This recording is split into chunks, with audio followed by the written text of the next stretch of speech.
आप जो मर्द चूज करते हो ना अपने लिए, वो मर्द नहीं, वो आपके बाप का रिप्लेसमेंट होता है। मैं जानता हूँ ये सुनना बहुत मुश्किल है, शायद आप यहाँ पे थोड़ा डिफेंसिव फील कर रही होंगी कि मेरे बाप का इससे क्या लेना देना, मैं अपनी मर्जी से चूज करती हूँ।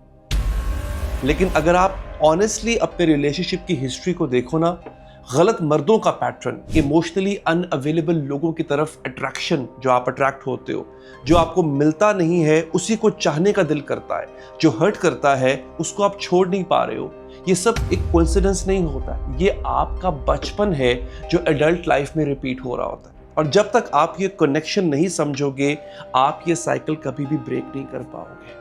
आज मैं आपको वो सच बताऊंगा जो कोई नहीं बताता, क्योंकि हमारे कल्चर में बाप पे सवाल उठाना गुनाह है। लेकिन मैं साइकोलॉजिस्ट की जो लैंग्वेज है वो यूज करूंगा, जो उनकी रिसर्च है वो आपके सामने रखूंगा। मैं यहाँ पे पंडित या मौलवी की लैंग्वेज यूज नहीं करूंगा।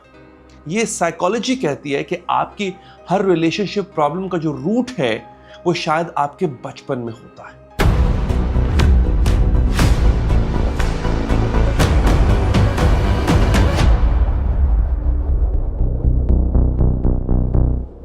अब जरा मुझे आपसे एक लिबर्टी लेनी है। मैं आपको आपका बचपन बताऊंगा, अपना नहीं आपका। देखो, पैटर्न हम सब पहले समझेंगे।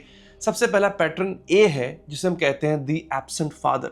आपके घर में बाप था मगर नहीं था, फिजिकली प्रेजेंट था, इमोशनली एब्सेंट था।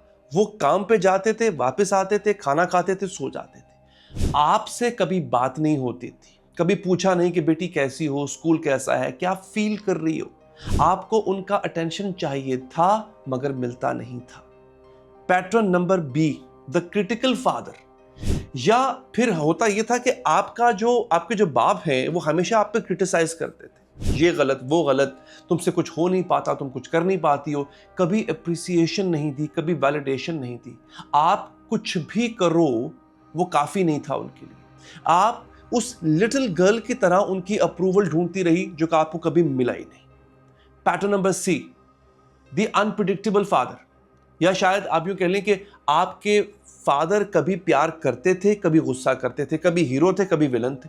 आपको पता ही नहीं था कि आज उनका मूड कैसा होगा। तो आप हमेशा ना अलर्ट रहती थी, उनके मूड को रीड करती थी, खुद को एडजस्ट करती थी। Pattern number D, the completely absent father. ये सबसे पेनफुल होता है कि वो कभी थे ही नहीं, फिजिकली गॉन, डिवोर्स या डेथ, अबैंडनमेंट। और आपके अंदर एक वॉइड रह गया जो आज तक कभी भर नहीं पाया। अब मैं नहीं जानता कि आपका एग्जैक्ट पैटर्न क्या है, लेकिन मैं ये जरूर जानता हूं कि आपके बाप से जो मिला या जो नहीं मिला वो आज भी आपके हर रिलेशनशिप में प्रेजेंट है। और ये मैं अपनी तरफ से नहीं कह रहा, ये 100 साल की साइकोलॉजी रिसर्च कहती है। दोस्तों, 1950 में एक ब्रिटिश साइकोलॉजिस्ट थे, जॉन बॉल्बी। उन्होंने एक थ्योरी दी जो आज तक साइकोलॉजी की फाउंडेशन है, वो है अटैचमेंट थ्योरी। बॉल्बी ने कहा कि जो बॉन्ड बच्चे के अपने प्राइमरी केयर गिवर के साथ बनता है, वही बॉन्ड टेम्पलेट बन जाता है बाकी सारी रिलेशनशिप्स का। यानी इन सिंपल वर्ड्स, प्यार क्या होता है, प्यार की डेफिनेशन क्या है, ये आपने, एक लड़की ने अपने बाप से सीखा होता है। अगर बाप ने प्यार दिया, अटेंशन दी, वैलिडेशन दी, आपका ब्रेन सीखेगा कि प्यार सेफ है, प्यार अवेलेबल है, मैं प्यार की डिजर्विंग हूं। लेकिन अगर आपके फादर एब्सेंट थे, क्रिटिकल थे, अनप्रिडिक्टेबल थे, आपका ब्रेन ये सीख जाता है कि प्यार अर्न करना पड़ता है, कमाना पड़ता है, प्यार के लिए स्ट्रगल करनी पड़ती है, प्यार दर्द के साथ आता है। और ये टेम्पलेट, ये आपके सबकॉन्शियसनेस में स्टोर हो जाता है। और जब आप एडल्ट होकर रिलेशनशिप में जाती हैं, आप उसी पैटर्न को ढूंढती हैं जो फेमिलियर है। अब यहां पर सबसे इंपॉर्टेंट बात, फेमिलियर का मतलब ये नहीं कि वो हेल्दी भी है। जो फेमिलियर है वो कंफर्टेबल लगता है, चाहे वो टॉक्सिक ही क्यों ना हो। इसलिए आप बार बार वही टाइप का मर्द चूज करती है, या उस टाइप के मर्द के साथ ओके रहती, जो इमोशनली अनअवेलेबल होता है क्योंकि बाप भी ऐसा था, क्रिटिकल होता है क्योंकि बाप भी जज करता था, हॉट एंड कोल्ड क्योंकि बाप भी अनप्रिडिक्टेबल था, अबैंडनिंग है क्योंकि बाप भी चला गया था। आप प्यार नहीं कर रही हैं, आप अपने बचपन को हील करने की कोशिश कर रही हैं गलत इंसान के थ्रू। अब मैं आपको एक और कॉन्सेप्ट समझाता हूं। सिगमंड फ्रॉइड, साइकोलॉजी का फाउंडर जो था, उन्होंने एक फिनोमेनन ऑब्जर्व किया। उन्होंने देखा कि लोग अपने पेनफुल एक्सपीरियंसेस को रिपीट करते हैं बार बार विदाउट रियलाइजिंग। उन्होंने इसका एक नाम दिया, वो था रिपीटिशन कंपल्शन।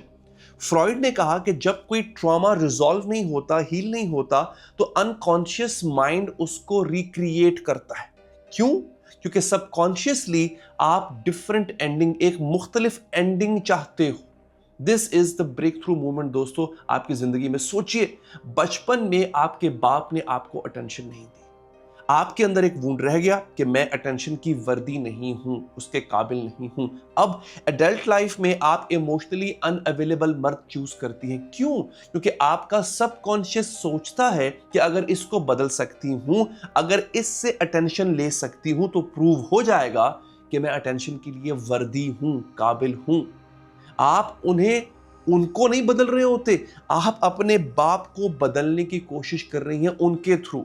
और जब वो नहीं बदलते तो चाइल्डहुड वुंड रीइंफोर्स हो जाता है। देखा, मैं सच में वर्दी नहीं हूं। इसको कंफर्मेशन बायस भी कहते हैं। यानी you look for the evidence to prove your core belief and then the cycle repeats. ये कॉन्शियस चॉइस नहीं होती। एक बात बहुत इंपॉर्टेंट है, ये आप प्लान करके, स्ट्रेटजी बना के या कॉन्शियसली नहीं कर रही होती। आप डिलिबरेटली, जानबूझ के टॉक्सिक मर्द नहीं चूज करती, आपका सबकॉन्शियस चूज करता है, क्योंकि वो फेमिलियर पैटर्न ढूंढ रहा होता है। और आप कॉन्शियसली सोचती हैं कि ये प्यार है, जबकि ये एक्चुअली एक अनफिनिश्ड चाइल्डहुड बिजनेस होता है। मैं आपको स्पेसिफिक पैटर्न्स बताता हूं और आपको देखना है कि कौन कौन से आप पे अप्लाई होते हैं। Pattern number 1, the pleaser. अगर आपके बाप को खुश करना मुश्किल था, आप एडल्ट रिलेशनशिप्स में प्लीजर बन गई हैं। आप ओवर गिव करती हैं, अपनी नीड्स सेक्रीफाइस करती हैं, उन्हें खुश रखने के लिए खुद को खो देती हैं। क्यों? क्योंकि बचपन में आपने सीखा कि अगर मैं अच्छी बच्ची बनूंगी तो शायद प्यार मिलेगा। Pattern number 2, the fixer. अगर आपके बाप, आपके फादर ब्रोकन थे, अल्कोहलिक, एंग्री, डिप्रेस्ड, आप फिक्सर बन जाते हो। आप डैमेज्ड मर्दों की तरफ अट्रैक्ट होती हैं। मैं इसे ठीक कर दूंगी, क्योंकि बचपन में आप अपने बाप को फिक्स करना चाहती थी और आप नहीं कर पाई। अब हर रिलेशनशिप में वही mission continue. Pattern number 3, the chaser. अगर आपके बाप इमोशनली अनअवेलेबल थे तो आप चेजर बन गई हैं। जो अवेलेबल है वो बोरिंग लगता है, जो अनअवेलेबल है वो एक्साइटिंग लगता है। आप लिटरली इमोशनली अनअवेलेबल मर्दों के पीछे भागती हैं, क्योंकि वही पैटर्न फेमिलियर है। Pattern number 4, the acceptor. अगर आपके बाप एब्यूसिव थे फिजिकली या इमोशनली, आप एक्सेप्टर बन जाते हो। आप मिसट्रीटमेंट टॉलरेट करती हैं। इतना बुरा नहीं है, ठीक है, सब मर्दों में कुछ ना कुछ तो होता ही है। ऐसी एनालॉजीज खुद को देती, क्योंकि बचपन में आप अपने आप में एक नॉर्मलाइजेशन आ चुकी थी कि ऐसा ही होता है दर्द के साथ जीना। Pattern number 5, the avoider. अगर आपके फादर ने डीपली आपको हर्ट किया, आप अवॉइडर बन जाते हो। आप इंटीमेसी से डरते हो, वनरेबल होने से डरती हैं। जब कोई क्लोज आता है आप पुश कर देते हो, क्योंकि बचपन में closeness is equal to pain, ये सीखा आपके माइंड ने। खुद से पूछिए कि इनमें से कौन सी आप हैं। Are you a pleaser, fixer, chaser, accepter, avoider, या इन सबका कॉम्बिनेशन? और अब सोचो ये पैटर्न आखिर आया कहां से। अब एक लम्हा रुकिए। मैं जानता हूं कि कुछ लोग अभी डिफेंसिव हो चुके होंगे कि मेरा बाप तो अच्छा था, हमारा कल्चर अलग है, ये वेस्टर्न साइकोलॉजी है, हम पे अप्लाई नहीं होती। अब मैं आपको कुछ बताता हूं। अटैचमेंट थ्योरी यूनिवर्सल है। ये अमेरिका में भी अप्लाई होती है, ये इंडिया में, पाकिस्तान, बांग्लादेश, हर जगह अप्लाई होती है, अफ्रीका में भी होती है। बच्चे हर जगह सेम होते हैं, उन्हें प्यार चाहिए होता है, अटेंशन चाहिए होती है, सेफ्टी चाहिए होती है। जब ये नहीं मिलता, वूंड बनता है, कल्चर से फर्क नहीं पड़ता।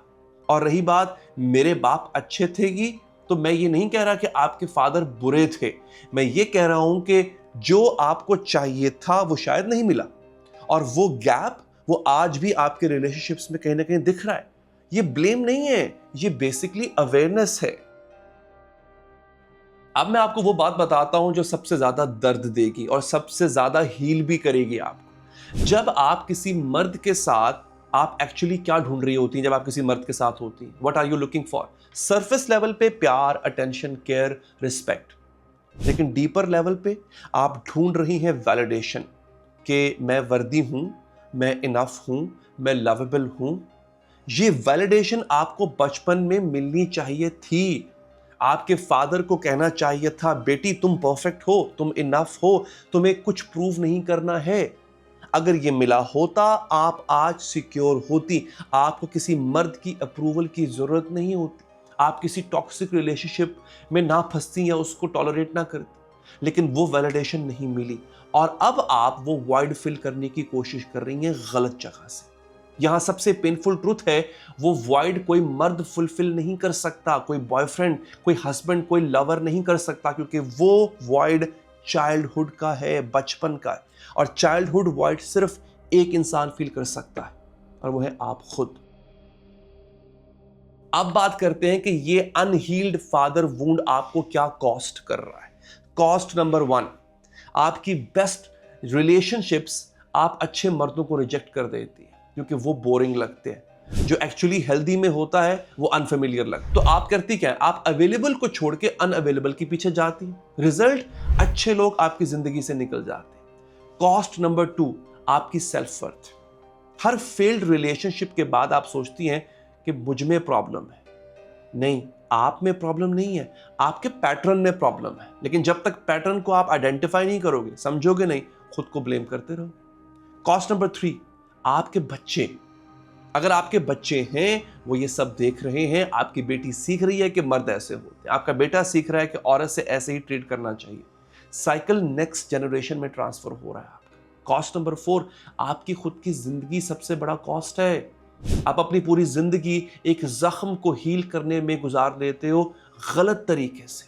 सालों की रिलेशनशिप, सालों का दर्द, सालों की थेरेपी जो है उसका थेरेपी वर्दी ट्रॉमा, ये सिर्फ इसलिए कि एक वुंड है जो एड्रेस नहीं हो रहा है। और सबसे ट्रेजिक बात, जितना लेट एड्रेस करोगे उतनी ज्यादा जिंदगी ऑलरेडी गुजर चुकी होगी। अब सवाल यह है कि यहां पर किया क्या जाए। मैं आपको 3 स्टेप मैजिक फॉर्मूला नहीं दूंगा यहां पे, क्योंकि ये इतना सिंपल नहीं है, लेकिन डायरेक्शन दे सकता हूं आपको। देखिए, पहला स्टेप क्या लेना है आपने, एक्नॉलेज द वुंड।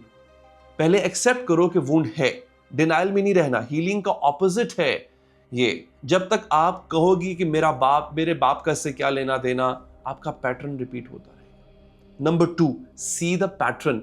अपने रिलेशनशिप हिस्ट्री को लिखो किसी दिन बैठ के।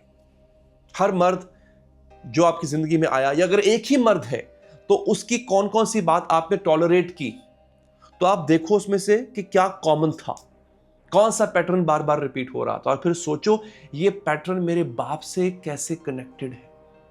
Step number 3, grieve what you didn't get. उसके बारे में गम मना लो, कुछ नहीं होता। ये सबसे मुश्किल स्टेप है।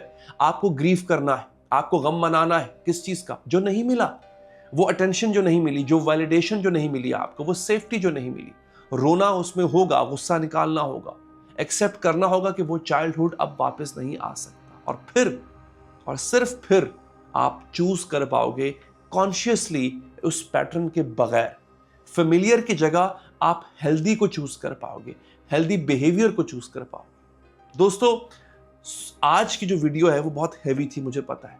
मैंने आपको वो बात बताई जो शायद किसी ने आज तक ना बताई हो, कि आपका रिलेशनशिप, आपकी रिलेशनशिप प्रॉब्लम्स शायद आपके कंट्रोल में नहीं थी, कि आप गलत चूज नहीं कर रही थी, आप बेसिकली प्रोग्राम्ड ही इस तरह थी। बचपन में आपने बाप के थ्रू, ये आपकी गलती नहीं है, लेकिन जब आप जान गए हो, ये अब आपकी रिस्पॉन्सिबिलिटी जरूर है।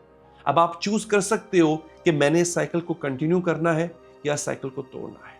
मैं YouTube पे बैठ के आपका बाप नहीं बन सकता, मैं आपको वो वैलिडेशन नहीं दे सकता जो बचपन में नहीं मिली। वो काम सिर्फ आप कर सकते हैं। और अगर आपको उस जर्नी में हेल्प चाहिए है तो डिस्क्रिप्शन में लिंक है। एक बात याद रखें, आप अपने बाप की कमी फिल करने के लिए इस दुनिया में नहीं आई हैं। याद रखें, आप अपनी जिंदगी जीने के लिए आई हैं। और जब तक आप गलत मर्दों में या गलत मर्द के को टॉलरेट करते रहोगे, आप जीने की जगह सिर्फ सरवाइव करते रहोगे। अब फैसला आपका है कि क्या आप अपनी कहानी खुद लिखोगे या अपने बाप की कहानी रिपीट करते रहोगे। अपना ख्याल रखो।